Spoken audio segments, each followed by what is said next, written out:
Like a lot of kids born in the early 70s, I had the good fortune to be raised by hippies. One of my childhood heroes was Stewart Brand. Stewart is not only one of the originary hippies, he's also one of the first modern environmentalists of the 1960s and 70s. As a young boy, one of my favorite memories is playing cooperative games that Stewart designed as an antidote to the Vietnam War. I'm from a long line of Christian pacifists known as Mennonites, and every August we would go as kids to remember the US government's atomic bombing of Japan by lighting candles and sending them on boats onto Bittersweet Park. As I graduated from high school, throughout college, I brought many delegations to Central America to bring diplomacy, seek peace, and also to support local farmer cooperatives in Guatemala, Central America, Nicaragua. And over time, as I've traveled all around the world, been through many small communities on all the different continents, I've come to appreciate that the young people I interview, they don't want to be stuck in the village. They don't want to spend their whole lives chopping wood and hauling wood. They want to go to the city for opportunity. Most of them do, for education, for work. And what I've realized is that that process of urbanization, of moving to the city, is actually very positive for nature. It allows the natural environment to come back. It allows for the Central African mountain gorillas, for example, an important endangered species, to have the habitat that they need to survive and thrive. And of course, in that process, you've got to go vertical. So even places like Hong Kong, you see, can spare their natural environment around the city, but it requires a huge amount of energy to go up. And so the big challenge of our time is, how do you get plentiful, reliable electricity and energy without destroying the climate? Well, I started out as an anti-nuclear activist, and I quickly got involved in advocating for renewable energy. So at the early part of this century, I helped to start a labor union and environmentalist alliance called the Apollo Alliance. And we pushed for a big investment in clean energy, solar, wind, electric cars. And the investment idea was picked up by President Obama. And during his time in office, he invested about $150 billion to make solar and wind and electric cars much cheaper than they were. And that was having a lot of success, but we were starting to notice some challenges. Some of them you're familiar with. Solar and wind generate electricity about 10 to 30% of the time, so we're dependent on the weather for solar and wind. There were other problems we were noticing, though. Sometimes these sources of electricity generate too much power, and you hear a lot of hype about batteries, but we actually don't have sufficient storage, even in California, where we have a lot of investment, a lot of Silicon Valley types putting money into battery storage technology. So we're trying to figure out, how do you manage all those renewables? And while we were struggling with this problem, around 2005, Stewart Brand came out and he said, we should rethink nuclear power. And this was like a shock to the system. I mean, for me and for all of my friends, I mean, Stewart was one of the first big advocates of solar energy anywhere. In the late 60s and early 70s, he advised the governor of California. But he said, look, we've been trying to do solar for a long time, and at the time, so we have less than 0.5% of our electricity globally comes from solar, about 2% from wind, and the majority comes from nuclear and hydro. And he said, look, despite what you might think, according to the Intergovernmental Panel on Climate Change, nuclear actually produces 4 times less carbon emissions than solar does. And in fact, that's why they recommended in their most recent report that achieving deep cuts in emissions is going to require a more intensive use of renewables, nuclear, and carbon capture and storage. Well, let's take a closer look at Germany. So Germany gets the majority of its electricity and, of course, all of its transportation fuels from fossil fuels.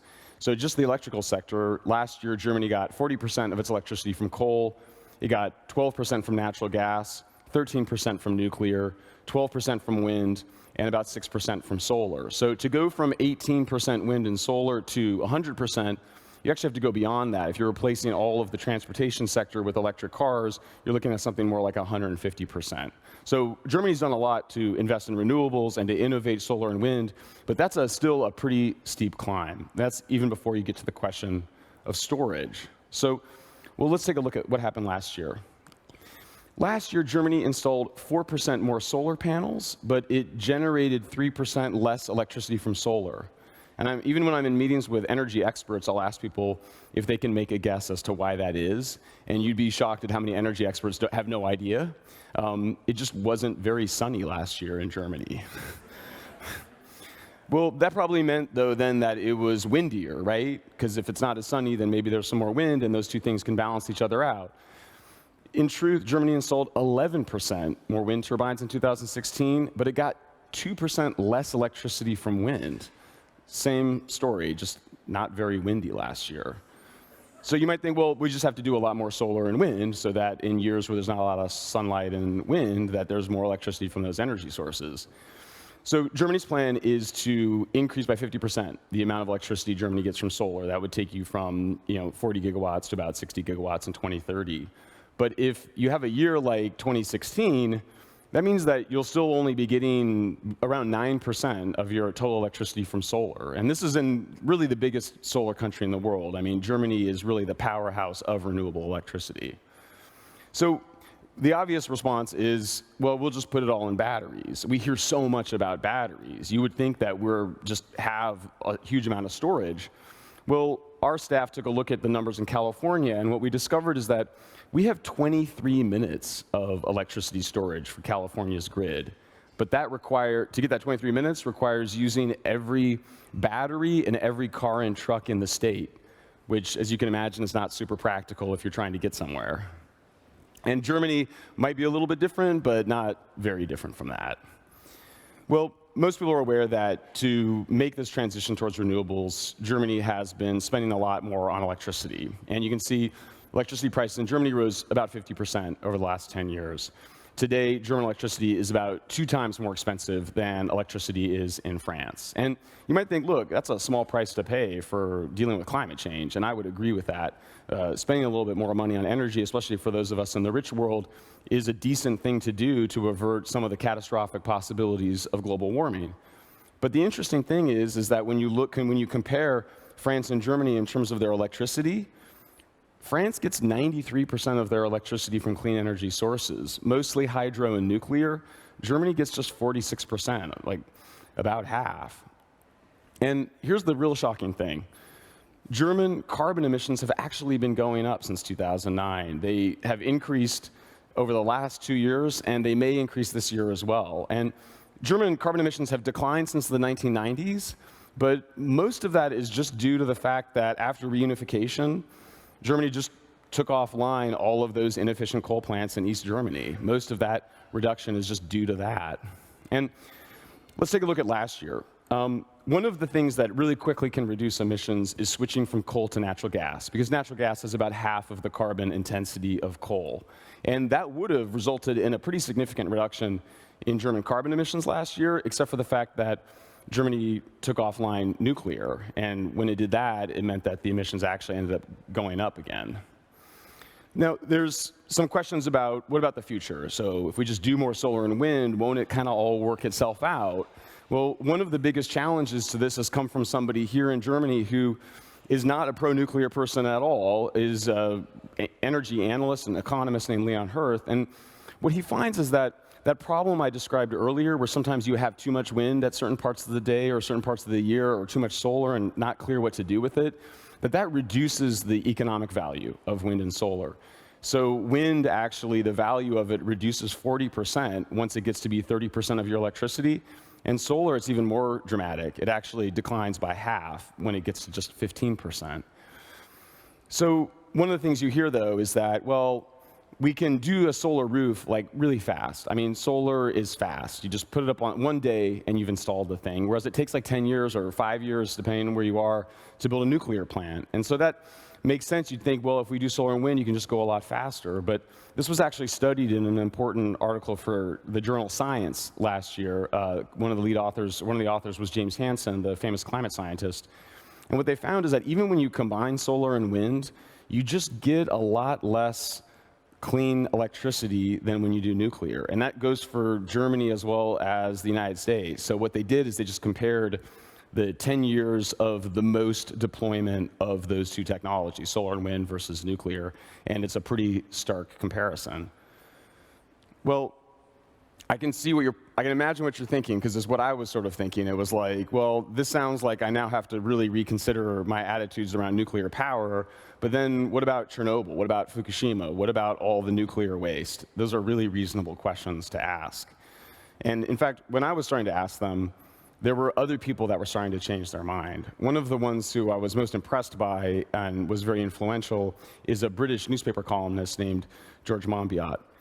George Monbiot wrote a column shortly after Fukushima where he went through the scientific research on radiation, and what he wrote was, the anti-nuclear movement to which I once belonged has misled the world about the impacts of radiation on human health. I write some pretty harsh things sometimes, but this was a pretty strong column. He was talking to a number of scientists that actually have studied the big accidents. One of them is Jerry Thomas from Imperial College in London. Jerry started something called the Chernobyl Tissue Bank out of her concern for the accident, and totally independent professor of pathology at Imperial College. And I asked her, I said, I'd like to present this, but I'm not a radiation scientist, so can I just steal your slides? I'll put your picture on them, if you let me do that. The first thing she points out is she says, most ionizing radiation, that's the radiation that is potentially harmful that comes from a nuclear accident, most of it's natural. And I was like, well, that sounds all right, I like natural foods, natural radiation sounds good, the hot springs, And she said, no, actually, natural ionizing radiation is just as harmful potentially as artificial radiation. So that's kind of the first thing. The striking thing about it is that the total amount of ionizing radiation we're exposed to from not just Chernobyl and Fukushima, but also all of the atomic bomb testing in the 60s and 70s totals just 0.3% of our exposures. Most of the radiation we're exposed to is just from the Earth or from the atmosphere or from the buildings around us. Let's look at the big one. This is Chernobyl. This is the event that really scared me about nuclear and led me to be an anti-nuclear activist. United Nations has done these very large, comprehensive studies. It's hundreds of scientists around the world that do this research. So the possibility of somebody fudging the data or maybe trying to cover something up is pretty low in that environment, just because there's so many different credible scientists at different universities around the world doing the research. So this is really, I think, was a pivotal moment for me. Chernobyl is the worst nuclear accident we've ever had, and I think there's some people that say it's the worst we could ever have. I don't need to make a statement that strong, but they literally had a nuclear reactor without a containment dome, and it was on fire. Like, it was like just raining radiation around everybody, It was a really terrible accident. And when they start counting bodies, what they come up with is 28 deaths from acute radiation syndrome, 15 deaths over the last 25 years from thyroid cancer, which, as horrible as it sounds, it's actually the best cancer to get because hardly anybody dies from it. It's really treatable. You can take thyroxine, which is a synthetic substitute, get a surgery. In fact, most of the people that died were people that were in remote rural areas that couldn't get the medical treatment they needed. And if you take the 16,000 people that got thyroid cancer from Chernobyl, they estimate 160 of them will die from thyroid cancer. And it's not like they're dying like right now. Like, they'll die of it in old age. And that's not to say that it's okay, but it is to put it in some kind of context. There's no scientific evidence of thyroid cancer outside of those three main countries, Belarus, Ukraine, and Russia. No effect on fertility, malformations, infant mortality. No data for adverse pregnancy outcomes. No evidence for any genetic effects. And I think this last one is the most striking thing. There's no evidence of any increase in cancer, including in the cohort of people who put the fire out and cleaned up afterwards. And I still am surprised by this finding. And so I put the link to the website on there. I don't think you should take my word for it. I think you should go read it, because just reading about Chernobyl for me was a big part of changing my mind about nuclear power.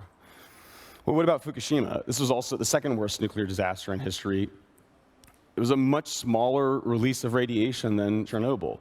And so what we find is that no deaths from radiation exposure from Fukushima, which is kind of amazing. 1,500 people died being pulled out of nursing homes, being pulled out of hospitals.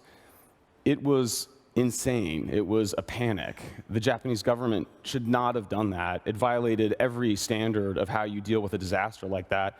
You're supposed to shelter in place. In fact, by pulling people out of their homes and moving them around outside during that accident, they actually exposed people to more radiation. And of course, you have to put that in comparison to the other things that were going on, like 15 to 20,000 people dying instantly from drowning, pinned under many different technologies, by the way, getting killed by that tsunami. Unlikely to be any increase in thyroid cancer. And the big problems, of course, is just the stress and the fear that you've been contaminated when the evidence suggests that that's not the case at all. They did an interesting study. They brought a bunch of school kids from Paris to Fukushima, and they wore dosimeters. That's what we call the old Geiger counters now. And what they find is that those kids, when they go through the security systems, the radiation would spike. When they'd get on the airplane to fly to Tokyo, the radiation would spike. They go through the French embassy, the radiation would spike. Iwaki is a city, it didn't get the plume, the radioactive plume. Tomioka did, and it's still a tiny blip compared to just going through the security system. So let's look at some of the basics to put this in context. If you live in a big city like London or Berlin or New York, you're going to increase your mortality risk by 2.8%, just from air pollution alone. If you live with someone who smokes cigarettes, 1.7%. But if you were somebody that cleaned up Chernobyl, got exposed to 250 millisieverts of radiation, 1%. 100 millisieverts, 0.4%.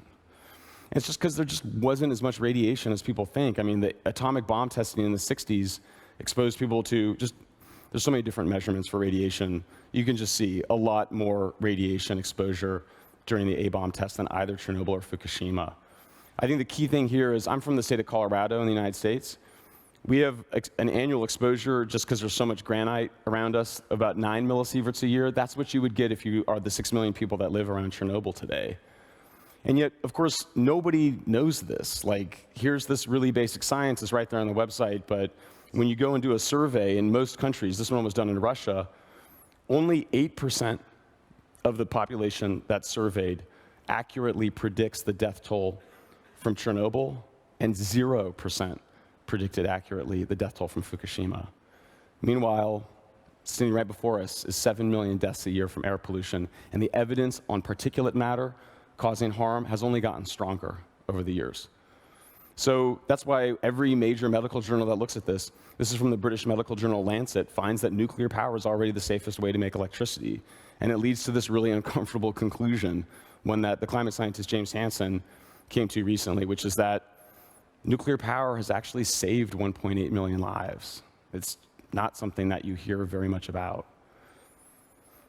So what about the waste? Well, this is the waste from a nuclear plant in the United States. The thing about the nuclear waste is it's the only waste from electricity production that is safely contained anywhere. All of the other waste goes into the environment, from coal, gas, and then here's sort of an equally uncomfortable conclusion, solar panels. There's no plan to recycle solar panels outside of the EU, meaning that all of us in California, it's just going to join the waste stream. We calculated, well, how much toxic waste, because the panels contain heavy metals and lead and chromium and cadmium. How much toxic waste from solar is there? Well, to get a sense of it, look at how much more materials are required for each different energy source. And when you calculate all the panels that are required to produce the same amount of electricity as nuclear, solar actually produces 300 times more waste than nuclear, very little of it contained, and all of it containing toxic heavy metals. What about the weapons? If I thought there was any chance that more nuclear power would increase the chance of nuclear war, I would be against it. I've always been a pacifist, I still am. Diplomacy is always, almost always, the right solution. Well, people say, well, what about North Korea? Korea proves the point. In order to get nuclear power right now, I mean, it's been this way for 50 years, you have to agree not to get a weapon. That's the deal. South Korea wanted nuclear power. They agreed not to get a weapon. They don't have a weapon. North Korea wanted nuclear power. I think they should have gotten it.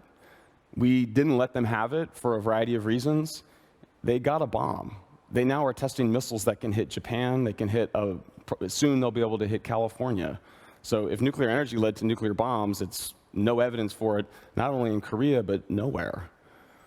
So where does that leave us? Well, I think it leaves us with some uncomfortable ideas. I mean, if Germany hadn't closed its nuclear plants, its emissions would be 43% lower than it is today. And I think if you care about climate change, that's at least something that you have to wrestle with, especially in light of some of these facts about the harms and benefits of different energy sources. And I'll end with a quote from somebody else who changed his mind, and somebody else who was a huge childhood hero for me, and that's Sting. If you're going to tackle global warming, nuclear is the only way you can create massive amounts of power. Thank you very much. Appreciate your listening.